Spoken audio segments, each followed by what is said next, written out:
Okay, so back now, here we are October 28th in the second lecture for the week of October 26th to 30th.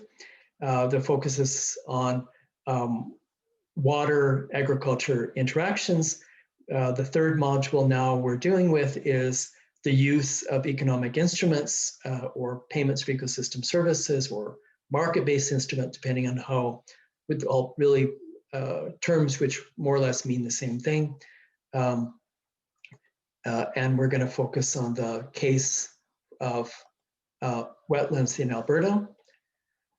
Okay, so let me back up a little bit here. So we had this example from the United States of wetlands that was really a punishment type approach to say, if you reduce your wetlands, we're going to punish you by not giving you access to subsidies. So that's kind of, in a sense, making the polluter pay. So if someone polluted by reducing their area of wetland or sort of increase the likelihood of pollution due to draining the wetland, then they should be punished. We don't have that really in Canada. What we have are two programs which are more market-based and more incentive-based.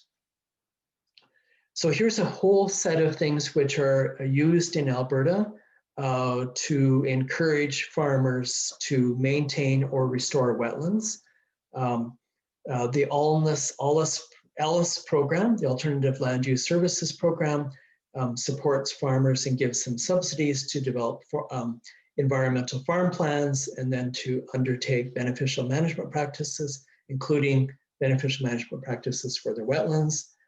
We have things like conservation auctions that I'm going to talk about in a few more minutes. Ducks Unlimited has a restoration lease program where they, the organization, the NGO Ducks Unlimited, pays farmers to lease their land so that they can restore it. Ducks Unlimited also has this revolving land purchase program, so they buy farms which have had drained wetlands. Then while they own the area, they restore the wetland. They put a conservation easement on the wetland so that make sure that it's maintained in that state, and then they sell it back to the open market, the farm market, with a conservation easement in place. We also have wetland mitigation banking that I'll talk about in a minute. So here's the wetland mitigation banking explained.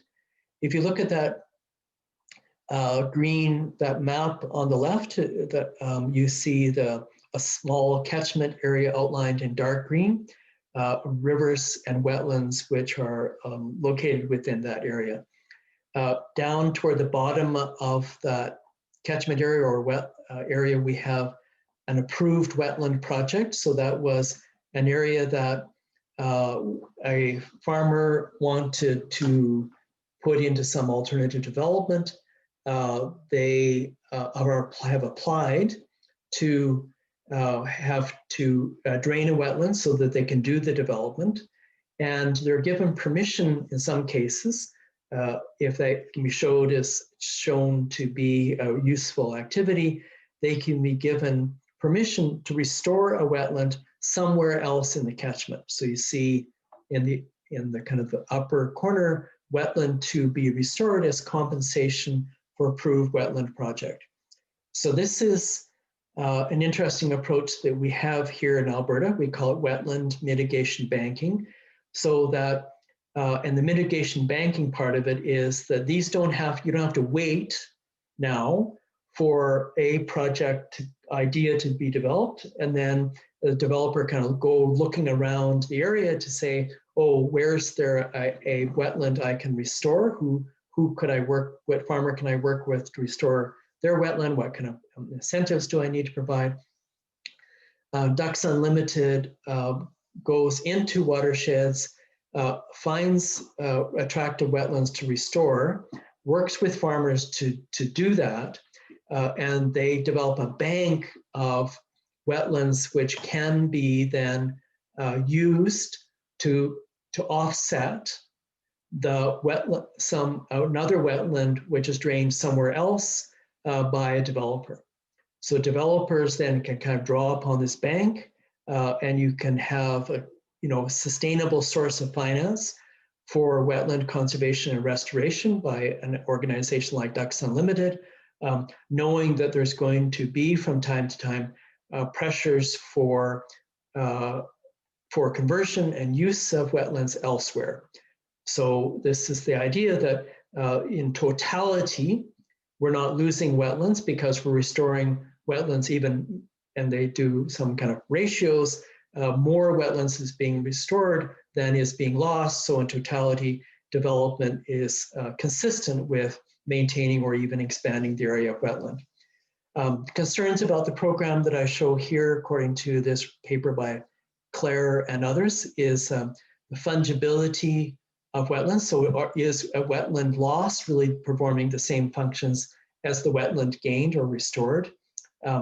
They are concerned that developers, when with wetland mitigation in place, will not do enough to try to reduce their need to convert wetlands or damage wetlands. So developers ignoring the mitigation and avoidance of harm to wetlands. And generally with this bureaucratic slippage is that you, over time, there may be, there's a possibility for the agencies that have responsibility for kind of implementing wetland laws are not as rigorous as they ought to be. That's some concerns here in Alberta. But it's an interesting approach in general, something which other countries and jurisdictions are looking to Alberta as somewhat of a lead on. Another possibility is we do, so the question, one question is, even in a scheme like that, how much should Ducks Unlimited, for that wetland that they want to restore, how much should Ducks Unlimited give them, right? That's a question, right? Because if they come in with too high a price, then they're kind of wasting money. If they come in at too low a price, and then they're not going to get farmers enthusiastically involved. So how do you do this? One possibility is through the use of a conservation auction. So I'm going to take you through the logic of that here. Think about a regular auction where you have a bunch of buyers, right? Potential buyers who are sitting. So we think about the auction mart for cattle at Ponoka, and I visited that, or a horse sale. My friend John Pattison sells horses, races and sells horses. He's a single seller.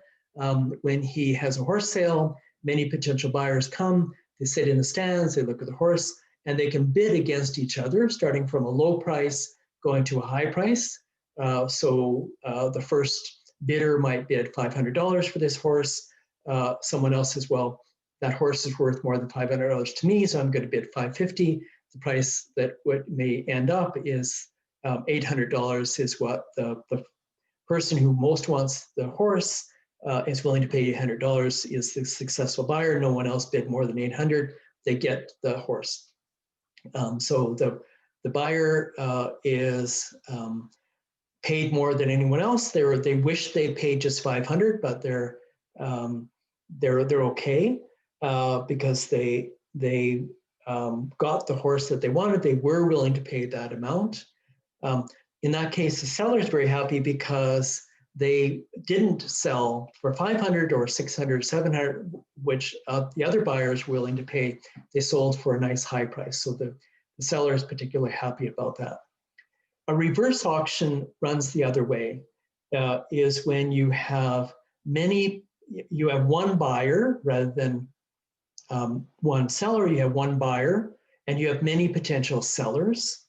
In this case, you would have the buyer lets it to be known to the potential sellers that they're willing to buy, to pay for, say, wetland restoration, and they ask the potential sellers, who are the landowners in the area, the farmer landowners, to give them bids on how much they'd be willing to accept the lowest amount they'd be willing to accept a wetland restoration on their land.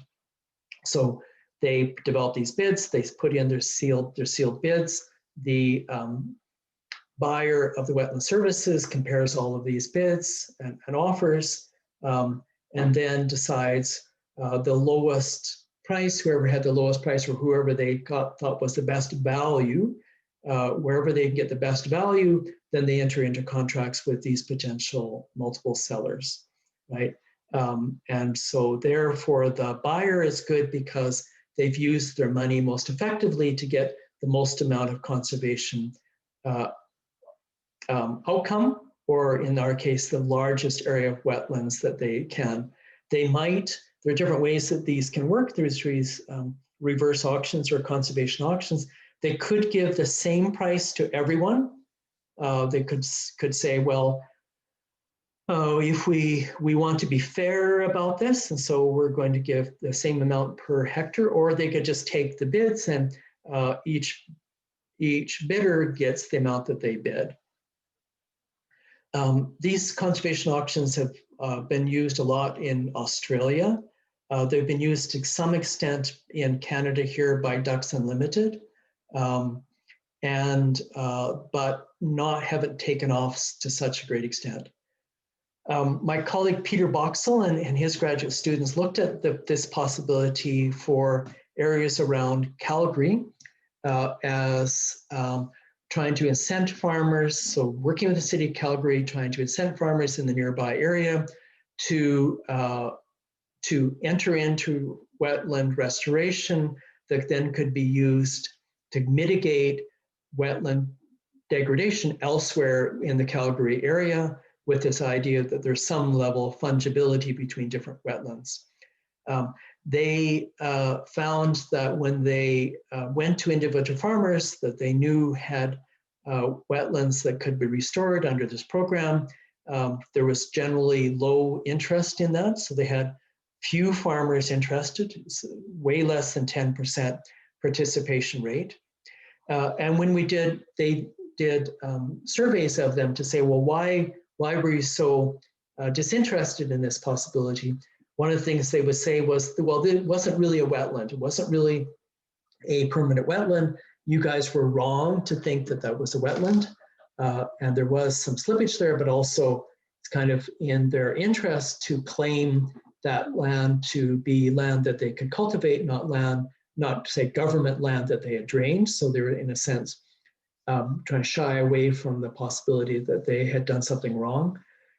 They also didn't really trust the program to work. They were worried about who would be involved.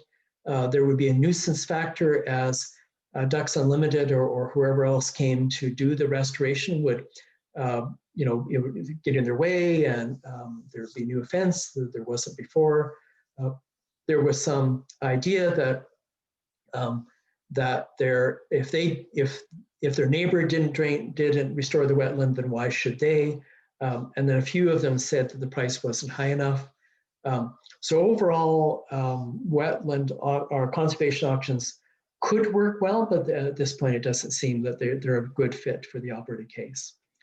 So that's the end of that lecture. So the kind of a fast movement through both the two options that we have of dealing with non-point source pollutions of water and water quality and in anywhere, including the kind of command and control to get people to do less of bad things, and then the incentive approach to get people to do more of good things. I'm going to stop there, and this ends this module on the agriculture environment interactions. I'm going to stop sharing and